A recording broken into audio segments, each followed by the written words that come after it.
Hello and welcome. You're watching Gravitas with me, Molly Gambhir. Here's a look at what's lined up for you on the show tonight.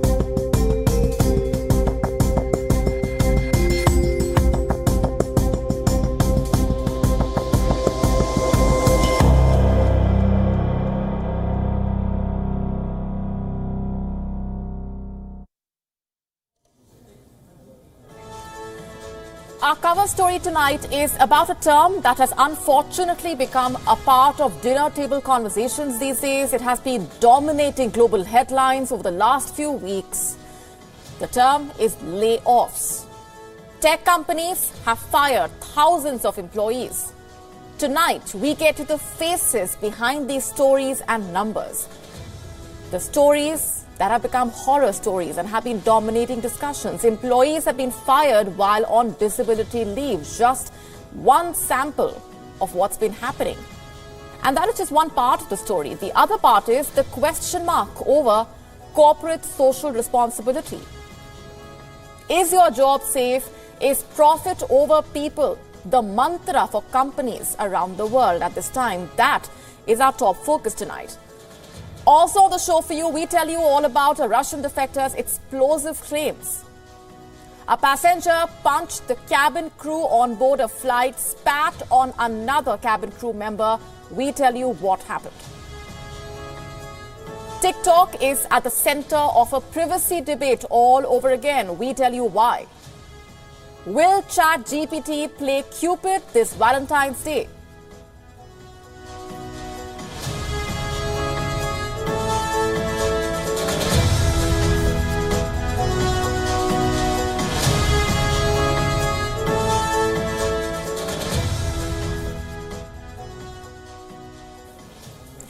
Is your job safe? Every year, millions of graduates dream of a high-paid job in the rainbow world of tech. Has that dream turned into ashes? Why am I asking these questions tonight? Just have a look at what's happening around you. People are being fired left, right, and center. Let me just list out the biggest names in the world of high-tech. What do they all have in common? They are firing people, not hiring them. Alphabet, Amazon, Twitter, Meta, Microsoft, Spotify, IBM, Intel, Qualcomm, Bolt, Uber, Vox Media, Salesforce, Stripe, DoorDash, Cisco, Coinbase, Vimeo, HP, Go Mechanic, Swiggy, Dealshare, Ola, Dunzo, Byju's, Unacademy, Vedantu, Front Row, Cash Free. Aren't these the same companies that rush to your college campus for placements? For 2 decades now, most of these companies have defined aspiration, ambition. Professionals want these logos on their CVs. It does not matter if you are an engineer, a human resource professional, or a consultant, or even a spin master. They want to work for the Metas and the Amazons of the world. Working in Google means you have arrived. But today, the same Google is firing its employees. And how? At least 12,000 people have already lost their jobs or are set to be sacked. The companies that were once the top hirers and the biggest paymasters have lost the bandwidth to retain employees, let alone hire new people and freshers. What does this mean for you and me? If you are graduating from an engineering college this year, or if you are completing your MBA this fall, or you are in your first job and you are building your resume in order to get into these tech companies, or could be another case. These mass layoffs mean that even if you get a job, you won't get security. From where I'm sitting, there is a question looming. Have the graduates of the next 10 years missed the bus? You've lost out on tech dividend, the dream of the 21st century, missed the opportunity to ride the tide of the big tech revolution. It's bad news, I agree. Worse still, the companies are merciless when they throw you under the bus. Meet Nicolas Dufau. He was working with Google until last week when he got a notification saying that he was logged out of his corporate accounts. Nicholas was laid off through an auto-generated mail. It was delivered at 2 a.m. in the morning, and at that time, Nicholas was feeding his baby. The new dad writes, every layoff hurts. The timing of this experience, however, not only made me feel acutely expendable, it made me feel naive. This is Tommy York. He is a software engineer. He started working with Google in December 2021. 2 months after Tommy joined Google, his mother was diagnosed with pancreatic cancer. It was stage 4. Soon, Tommy's mother began her chemo. You can understand how challenging it was for Tommy. You see, he had to balance the new job while also being there for his mother during this ordeal. Soon, Tommy's mother's health worsened. In December 2022, she passed away. Tommy's world came crumbling down. He went on a bereavement leave, and when he resumed work at Google in January, he was told he is fired. Just imagine that. They fired a deeply grieving employee. Would you call these companies heartless? Or would that be an understatement? The same employer who onboarded you, promising a shining future, the same employer who asked you for 100% efforts and you gave that, who sent you on workshops so that he could extract the most from your skills, who knew how to exploit you fully, has now suddenly shut the door on your face, leaving you broke and heartbroken. Your access card does not work anymore. You have been logged out of your official email without any explanation, without an apology. You are left with just an automated email. And why is that? Because when the going gets tough, these tech companies pack up and get going. At the very first sign of economic strain, these tech companies have decided to put profit over people.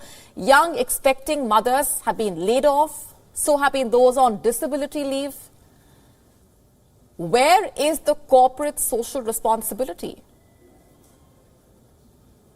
Dear tech companies, don't show me papers on what you have done for an XYZ NGO or how many children you've sent to school.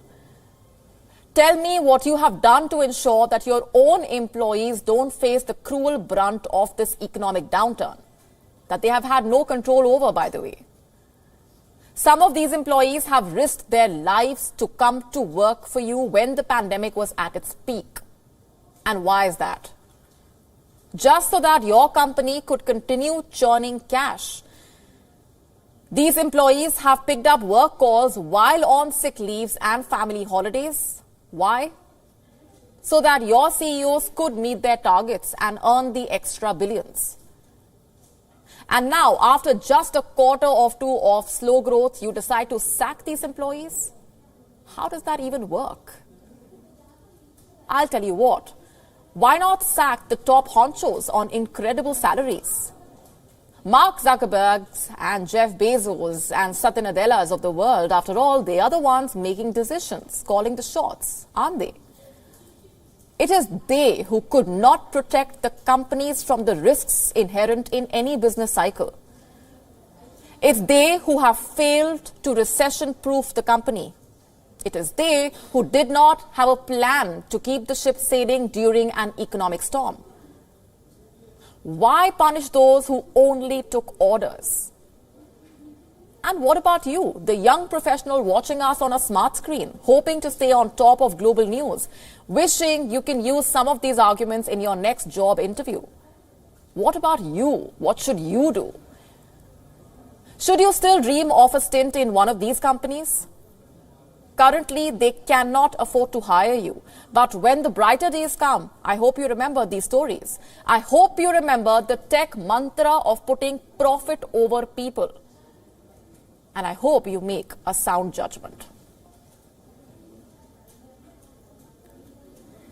In 2022, after 2 years of the Wuhan virus pandemic, China embarked on a diplomatic expedition. It recalibrated its foreign policy, toned down its geopolitical rhetoric, and made a return to the global stage. The man leading this return was the president himself, Xi Jinping. He ventured out of the country for the first time since January 2020. He launched a whirlwind tour of diplomatic talks, met leaders from dozens of countries, and tried repairing Beijing's strained ties. Overall, he undertook at least 3 overseas trips and met a total of 40 world leaders. The first trip came in September. Xi Jinping visited the Uzbek city of Samarkand and attended the Shanghai Cooperation Summit. And then he attended 2 more international summits, the gathering of G20 leaders in Indonesia and the APEC forum held in Thailand. At both these summits, he was seen shaking hands with his American, Australian, Japanese, and a host of other counterparts. His intention was simple: mending relations that had frayed in recent years. Both the Chinese media, the Chinese state media, and the Chinese foreign ministry heaped praises on Xi Jinping's efforts. They called it shiplomacy, diplomacy driven by Xi Jinping's thought. And as it turns out, this thought has failed to buy any buyers. 2 recent reports tell you how the first one is from the Czech Republic. Its president-elect is cozying up to Taiwan, a state Beijing considers to be an inalienable part of Chinese territory. And the second report is from Fiji, an island nation in Melanesia, the South Pacific to be precise. It is drifting away from China's ambit, muscling up against China's expansionist aims. Over the next few minutes, we will take you through these developments and tell you how China's new foreign policy is falling flat. How, despite softening its diplomatic tone, China is unable to make friends. Let me start with the Czech Republic. It recently elected a new president, Petr Pavel, the former chairman of the NATO's military committee, who wants to reassess Prague's relationship with China, a country he has publicly called the biggest and longest-lasting threat to the Czech Republic. Those were the exact words that he used to describe China during his election bid. And as it turns out, he really meant what he said.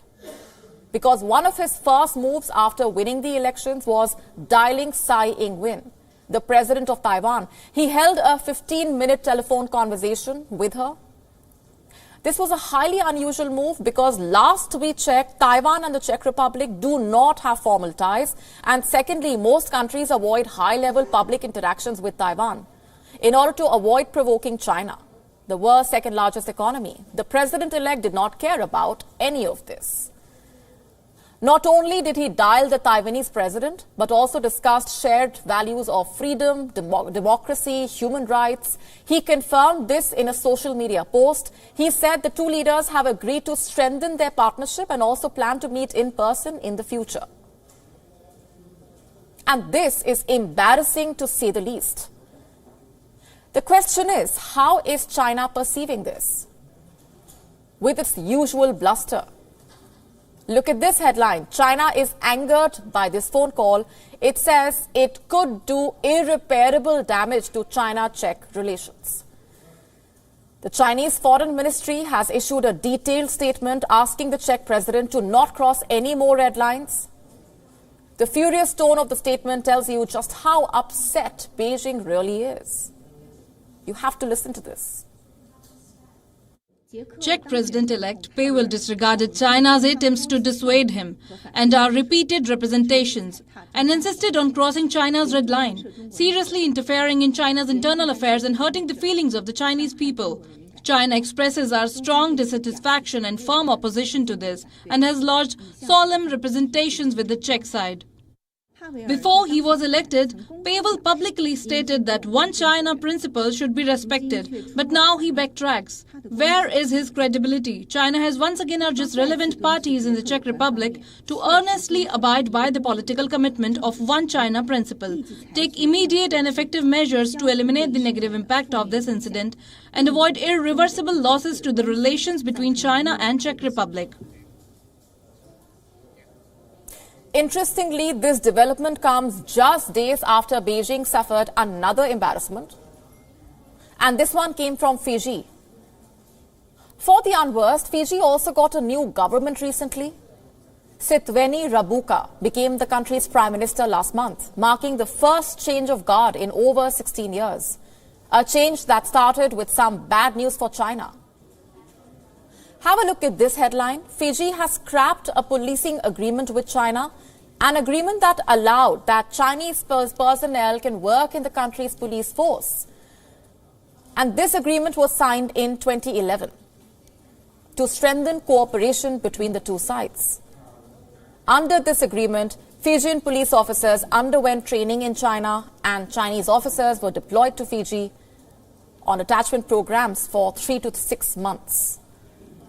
And then last year, the two sides took things a notch further. They allowed the appointment of a Chinese police liaison officer in Fiji. And this led to questions on whether Fiji's sovereignty was under increasing threat from China. Fiji's new leader has put all these questions to rest. Not only has he suspended this agreement, but also issued a statement exposing China's intentions. Let me quote, "There is no need for us to continue. Our systems are different. Our system of democracy and justice systems are different. So we will go back to those that have similar systems with us." I repeat, we will go back to those that have similar systems with us. He didn't take any names, but it does not take a genius to guess what he was talking about. Democratic countries that have the same values as Fiji, not an authoritarian behemoth like China.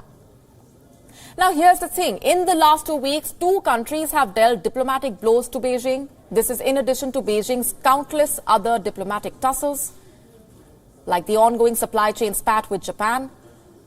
Remember, Japan has put restrictive measures on Chinese exports and travelers due to the prevailing COVID-19 situation in the country, also because of its muscle flexing in the South China Sea.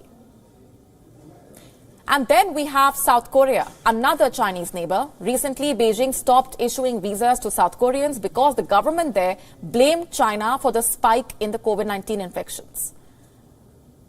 These were just two examples. Besides these two countries, China has a never-ending trade war with America, an on-off supply chain battle with Australia, a fishing dispute with Malaysia, a border dispute with India.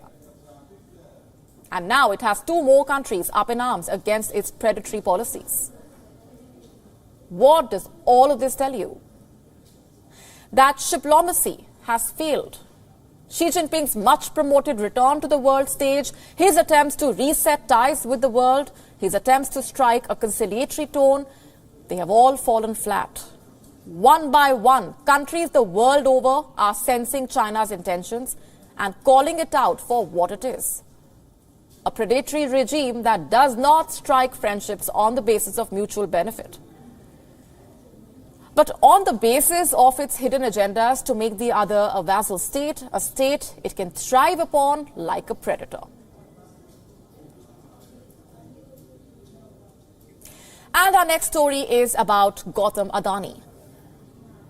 Till last week, he was the world's fourth richest billionaire. Most of Adani's wealth was made during the COVID-19 pandemic, when the global and the Indian economy were in the grip of a slowdown. Questioning this story seemed almost impossible. Such is his story, such is the story we are talking about. And then came Hindenburg Research, a US-based short seller. Hindenburg said Adani pulled off the largest con in corporate history. It says Adani companies did a brazen stock manipulation that Adani companies have made use of illegal shell companies in tax havens. They did this to manipulate the balance sheets, and this enabled the Adani group to siphon funds. By all means, these are not trivial charges. The opposition has called for a probe into Adani's dealings, and the onus is now on the Indian government. Fortune has this tendency of waxes and wanes. And who would know that better than Gautam Adani? The fallout of Hindenburg's allegations has been immense, and that is putting it mildly. Shares linked to Adani firms have lost around $65 billion in market cap. The Indian billionaire has lost $39 billion in personal worth. As one would expect, the Adani group has put on a brave face.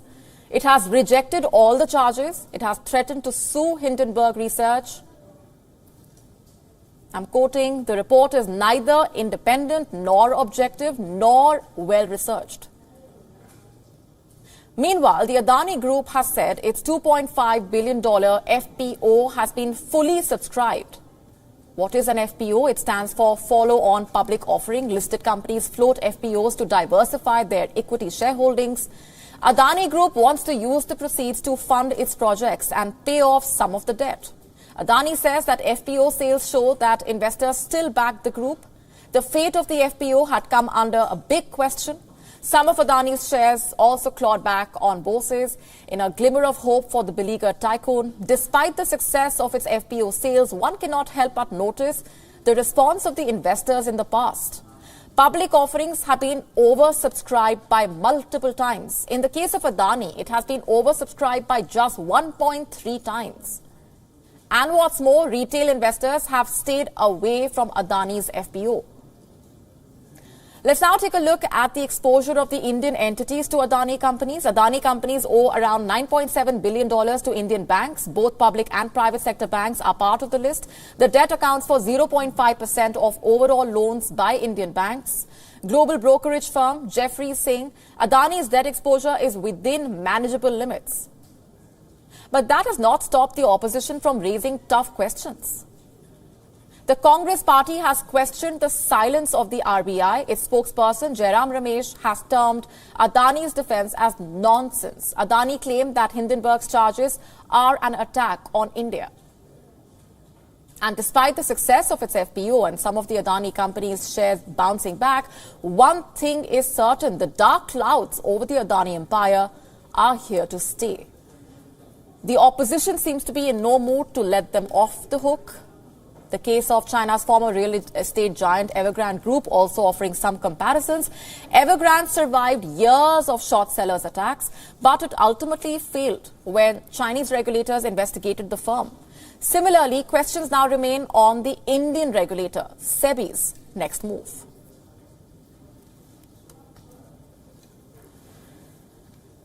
A couple of days ago, we told you about the Wagner Group. It is an outfit headed by Russian oligarch Yevgeny Prigozhin. He is a close aide of the Russian President Vladimir Putin. The Wagner Group is fighting alongside regular Russian troops in the Ukraine war. It comprises mainly of prisoners released from Russian jails. The Wagner Group delivered Russia's first battleground victory since last July. Its fighters captured the crucial village of Soledar, which is located near the Bakhmut town in the Donbas region. The Russians have mounted a large offensive to take control of Bakhmut. But now a Wagner Group defector has revealed the shocking brutalities which the group's fighters are being subjected to. 26-year-old Andrei Medvedev has had a narrow escape. He is a Wagner Group defector who has done time in Ukraine.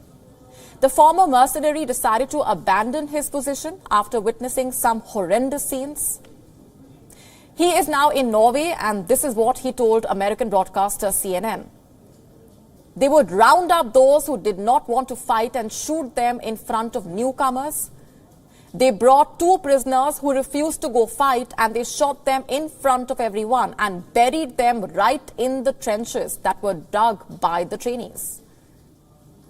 That's right, that is what Wagner Group does to recruits who refuse to fight for them.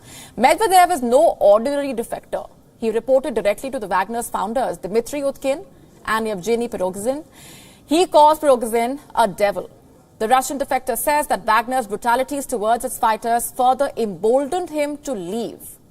What's more, he does not think highly of the Russian President Vladimir Putin either.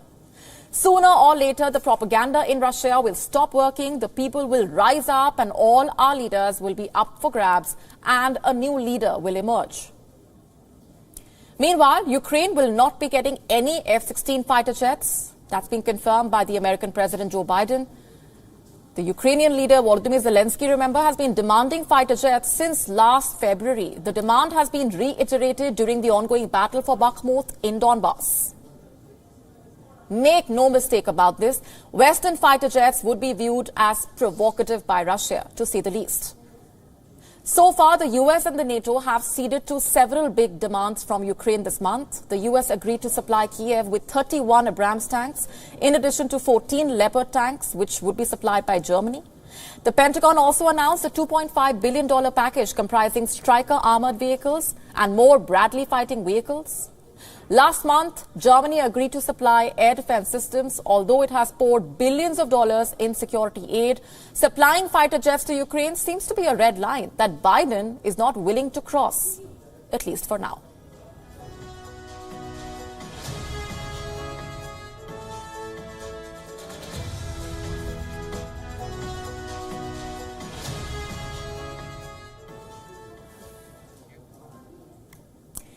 It is the 31st of January, a day that many economists wait for, a day that gives you a fairly rough idea about the economic outlook for the year ahead. Around this time, financial bodies release surveys, financial forums put out their assessments on the trajectory the global economy is expected to be taking. And tonight, I want to share with you assessments that reveal the economic picture of 2023. The first assessment is from the IMF, the International Monetary Fund. Its survey says that India and China are likely to drive half of the global growth in 2023.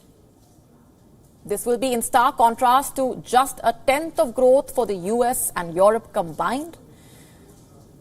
Just to put this simply, what this means is that India and China will together pave the way for a global economic rebound. And this is just one part of the report, one aspect only. I want to focus on what it says next. It says that this year, the Indian economy will retain its crown as a bright spot.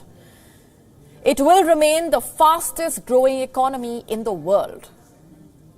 Have a look at the numbers. These are the IMF's growth projections for this year. It says in 2023, America's economy will grow just 1.4%, Germany 0.1%, France 0.7%, Italy 0.6%, Japan 1.8%, Russia 0.3%, Brazil 1.2%, Saudi Arabia 2.6%, the UK 0.6%, China 5.2%. And look at the growth projection for India, an impressive 6.1%. This may be a slight dip from the 6.8% growth projected in 2022, but India is still the fastest growing economy in the world. The current estimates for India surpassing the projections for China. Like I just told you, the Chinese economy is projected to grow just 5.2% in 2023. And this is 0.9% less than India. The projections for 2024 are even more intriguing. The IMF says that next year, India's growth will again rise to 6.8%. But this will not be the case with China. China's economic growth is expected to slide further to 4.5% in 2024. Here's what the IMF's chief economist, Pierre Olivier, had to say about these numbers. Let me quote, "Our growth projections actually for India are unchanged from our October outlook. We have 6.8% growth for this current fiscal year, which runs until March. And then we are expecting some slowdown to 6.1% in fiscal year 2023, and that is largely driven by external factors." I repeat, the slowdown will be driven by external factors, not internal ones. The question is, what external factors? Now, this the IMF has not mentioned, and it doesn't really need to. There is a war underway in Europe. Plus, the Wuhan virus is raging in China. Both these factors could upend the global economy and impact India's growth prospects as well. And that said, the big takeaway from this IMF projection remains India being the fastest growing economy. The question is, can it really outpace China in terms of economic output as well? And the answer is, why not? But this will only happen when India matches its economic performance with its economic potential. And as of today, India has a big gap between its potential and its performance. You see, Indians are seen as naturally competitive economic beings. They have thrived in the most competitive country in the world, the US. Today, Indians living in America have one of the best per capita income. But back home, many Indians are still deprived of economic competition. Hence, they cannot thrive. And this is a gap that the Indian economy needs to address. It needs to unleash its untapped talent to global economic competition, meaning it should open up more economic sectors to the world and realize its full potential. The IMF survey has only come as a reminder on the need to be doing so.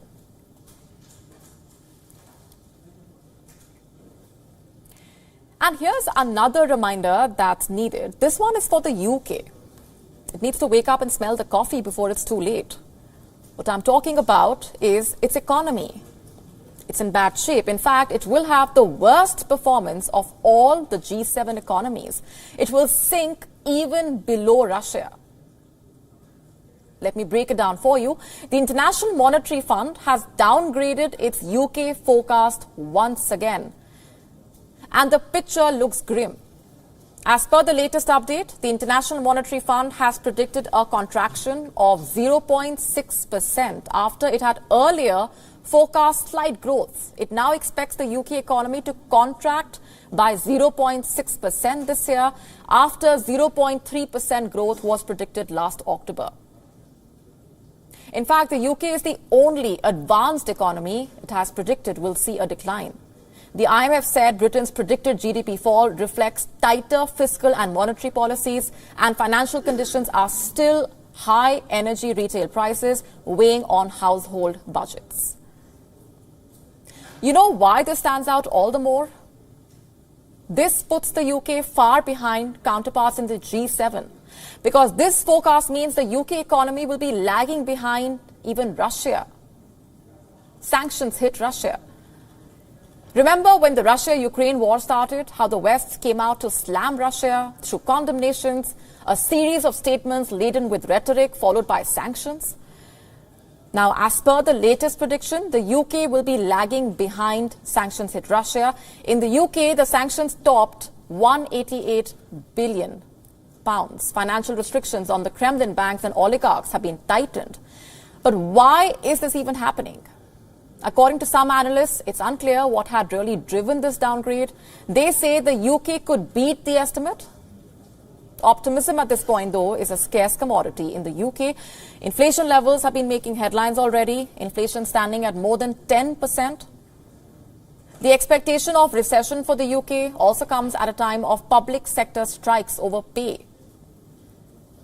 The cost of living crisis has been hitting people hard.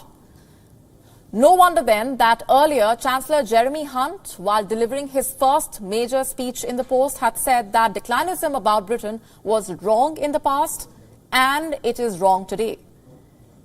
The IMF figures, meanwhile, have given the Labour even more ammunition. Labour's shadow Chancellor, Rachel Reeves MP, said there were too many signs that Britain was lagging behind its peers. He has said that the government should be doing all it can to make the economy stronger and to get it growing. And it's the only way that they can move beyond lurching from crisis to crisis, as they have been for far too long.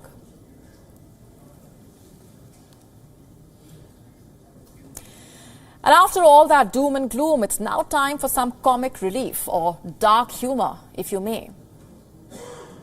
Guess what happened on a recent Abu Dhabi-Mumbai flight? You're thinking someone must have fought with the crew again or wrestled with the fellow traveler. You are not wrong. But this story is a little bit more scandalous. You shouldn't be surprised. Stories from India's aviation sector only get more colorful with each takeoff. And today's story involves a not-so-drunk passenger stripping on board. Like I said, it's scandalous. The main character in this story is a 45-year-old Italian woman. Her name is Paola Perusio. She was on board a Vistara flight from Abu Dhabi to Mumbai when things became turbulent. Paola demanded that she be given a business class seat. Did she have a business class ticket? Nope. Just a humble economy pass. So obviously the crew said no. But Paola would not take no for an answer.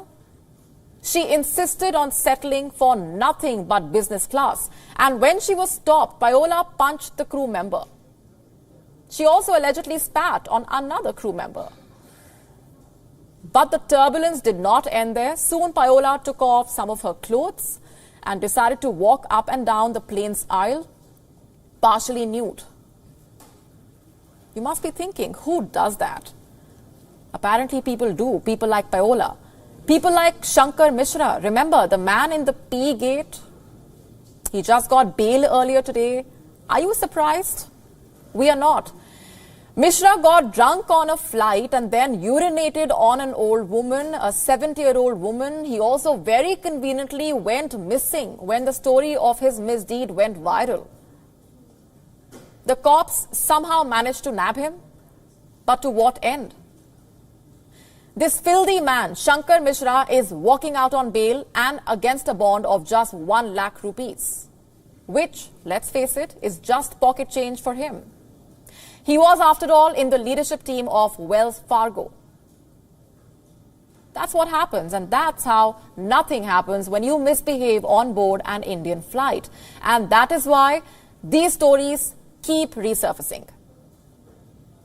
I don't know how many of you read about this recent fixation with emergency exits.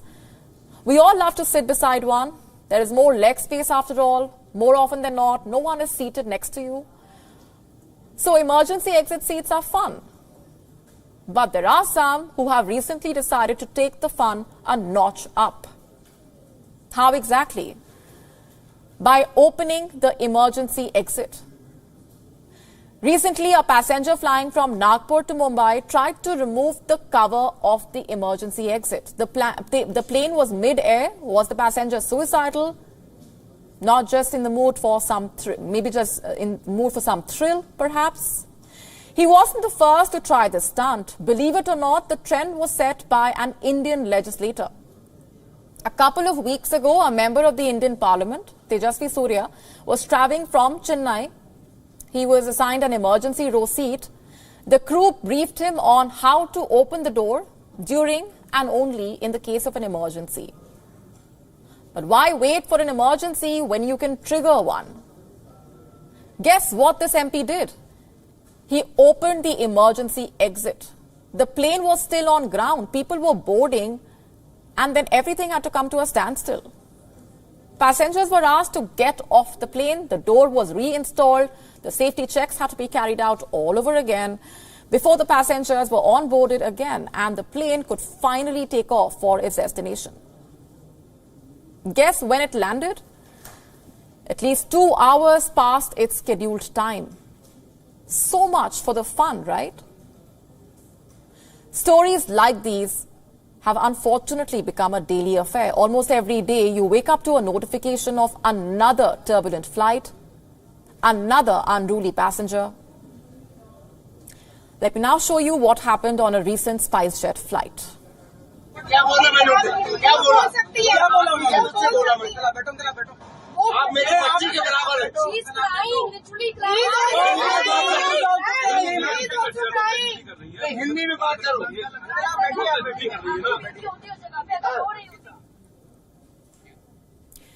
The man who is fighting it out with the crew is Afsar Alam. He is a resident of Delhi. A couple of days ago, Afsar was traveling to Hyderabad. He was accompanied by his family. The flight crew alleges Afsar misbehaved with a cabin attendant. What exactly happened? Here's what the cops have to say. I'm quoting. It has been alleged that a woman crew member was loading luggage in the overhead storage compartment when a passenger touched her inappropriately on the thigh. She confronted the passenger, who created ruckus on the flight. The passenger was deboarded and handed over to the cops. And something similar happened on a flight from Goa to Mumbai as well. Passengers misbehaved, they were offloaded and handed over to the cops. But what happens after that? Where is the part 2 of the story? That is where we lose the plot. People are let off. They walk out of police stations scot-free. There is no punitive action. And the same story repeats itself again and again and again. Guess what? It is time to change that ending. If you are working in the airline industry, or if you are a frequent flyer or a policymaker, and you are watching us tonight, you know best how to go about making this change. So do your bit and keep the skies pleasant. Whenever you are out eating at a restaurant, maybe browsing at a store, or having a heartfelt dancing session at a club after a few drinks, people are almost always panning their camera across the room, endlessly posting on their social media account. You might want to lower your head or hide behind the menu card. What else can you do? Maybe pass a shy smile because the clip they shoot is supposedly harmless. Just a Snapchat or Instagram story meant to flaunt their lifestyle. But what about your consent, your privacy? Does that mean nothing? Does it have to be violated on the whims of TikTok people, the users and content creators around you? The truth is, we are living in an incredibly visual age. Social media content creation has become a full-time job. Anyone can point the camera at anyone, garner millions of views online, and earn thousands of dollars. The person featured in the video might be clueless about it, especially if they are not that active on social media. There is an entire genre of such videos where people are captured on camera without their knowledge or informed consent. I am talking about the kindness videos, the feel-good and wholesome ones. You might have seen them on Instagram. In such videos, the creators perform a random act of kindness. They offer money to seemingly unprivileged people, pay off their bill at a store, buy them coffee, or offer them a fresh bouquet of flowers. But these kindness stunts have an ugly side to them. They are filmed without prior permission from the subject. Filmed without permission. And why is that? To capture the desired wholesome reaction, you see. And one such example is Marie, a woman from Melbourne in her 60s. Marie was simply enjoying her alone time, having coffee at a shopping center. And that is when a young man approached her. He was Harrison Pollock, a social media content creator. Pollock was holding a bouquet of flowers. He asked Marie to hold them for him as he put on his jacket. But instead of taking the flowers back, he walked away, wishing her a lovely day. You see, it was supposed to be a feel-good moment. A young man offering a flower to an elderly woman just to brighten up her day. But here's the murky side. Marie was not aware that she was being filmed the entire time. She also did not know the video would go up on social media. But it did, and it garnered 64 million views and 12 million likes on TikTok. And let's not forget, it was all without the subject's approval. So was this really an act of kindness? It seems like a publicity stunt and marketing tactic to me. After the video went viral from Pollock's profile, the Mail published a story about the quote-unquote heartwarming gesture. It declared that Marie had been moved to tears. Marie wasn't happy with it. She later on said she felt dehumanized by the incident. She felt like clickbait. She called out these artificial things, saying they were not random acts of kindness, because here's what happened. Pollock interrupted her quiet time, filmed and uploaded a video without her consent, turned it into something it wasn't, and made quite a lot of money through it. Even though it is a clear violation of privacy, such wholesome content has long been a feature of the social web. On TikTok, the hashtag random acts of kindness has 416 million views. The hashtag helping others has nearly 850 million. Hashtag kindness, wholesome and positivity are well into the billions. You see, kindness is no more a value. It has become an experiment, a spectacle, something that can make you go viral on social media. And it does not care about your privacy. It allows the most successful creators to claim big sums. They brag about brand partnerships. They brag about these partnerships. They bag sponsorship deals. Pollock has more than 3 million followers on TikTok. He reportedly earns $10,000 to $15,000 every month by posting pranks or kindness videos. Because of such gains, people are being turned into viral content without their participation or even their knowledge.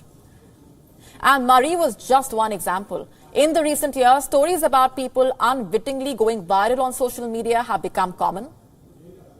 Many people working in stock images have shared their experiences.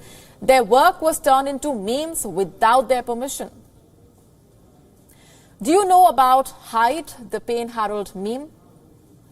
Hungarian model András Arato became a laughingstock. You must have seen his pictures floating around on the internet. Josep Maria Garcia from Spain also got a shock when he found his image was being associated with a phrase online. And it was no common phrase, by the way, but a far-fetched overstatement which got out of hand on the internet. When Garcia searched for the worst person you know, his face popped up in the images. Imagine experiencing something like that. People on the internet fail to realize the significance of their actions. For them, it is casual banter or an act of kindness, something that means no harm. But they overlook how intrusive they come across, berating even. Do these content creators have the right to meddle with your personal space like this? When you are going about your day, minding your own business. Sure, creators have the freedom of expression, but these days it easily veers into exploitation. Common people also have the right to freedom, which TikTokers and Instagram sensations often forget about.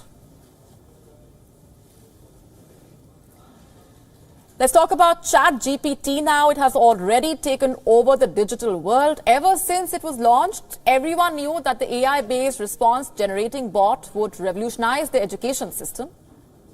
ChatGPT can whip up eloquent essays, solve complex coding problems, and chemistry equations. But did you know it could boost your chemistry with your partner as well? If you are shy and often tongue-tied around your partner, ChatGPT can help you out. We get it. Not everyone is a smooth talker, and more often than not, we fail to put our emotions into words for our loved ones. But now, a Valentine bot is here for your rescue.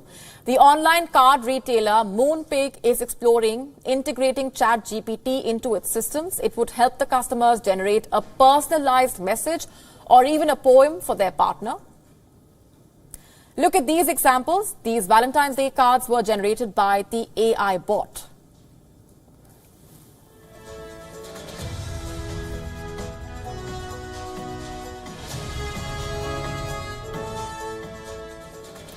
ChatGPT has already written film scripts and business plans. It has left writing assignments kind of pointless, allowing students to cheat their way through them. And now it can also act as Cupid and help people impress their significant other. What does that even mean? It means that the artificially intelligent software is becoming borderline creepy.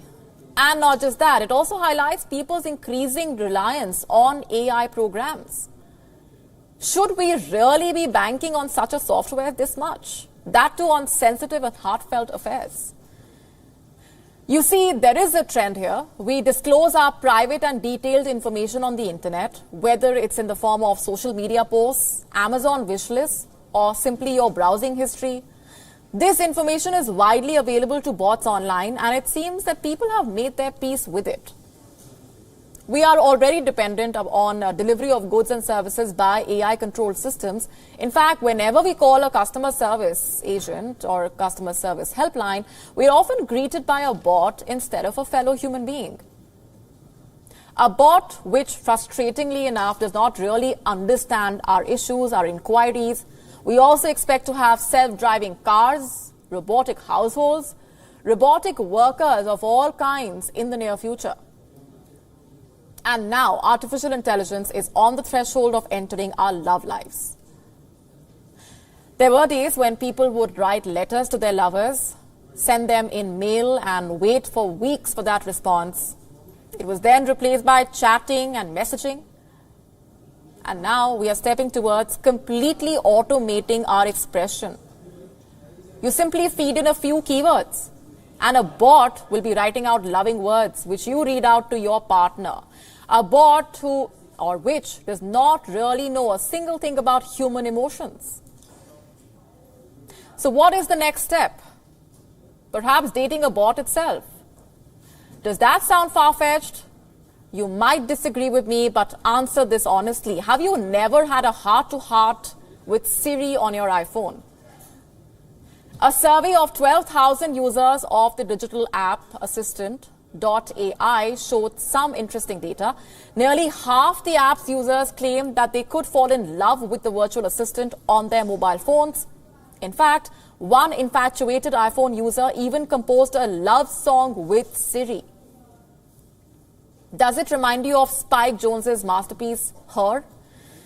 It's difficult not to be drawing parallels. The protagonist of the film, remember, also falls in love with an operating system called Samantha. And from real life to real, people also seem to be moving in the same direction. So are you ready to date a bot? And we are ending the show tonight with a story from the Horn of Africa. This region is facing its worst drought in 4 decades. The last 5 rainy seasons since the end of 2020 have failed. According to the United Nations, 12 million people in Ethiopia alone are now acutely food insecure. People are dying of hunger. The number of malnourished children in hospitals and health centers is increasing dramatically. And if that was not enough, several medical facilities were destroyed and looted due to continuous clashes in the Tigray region. Common people have been bearing the brunt of this situation.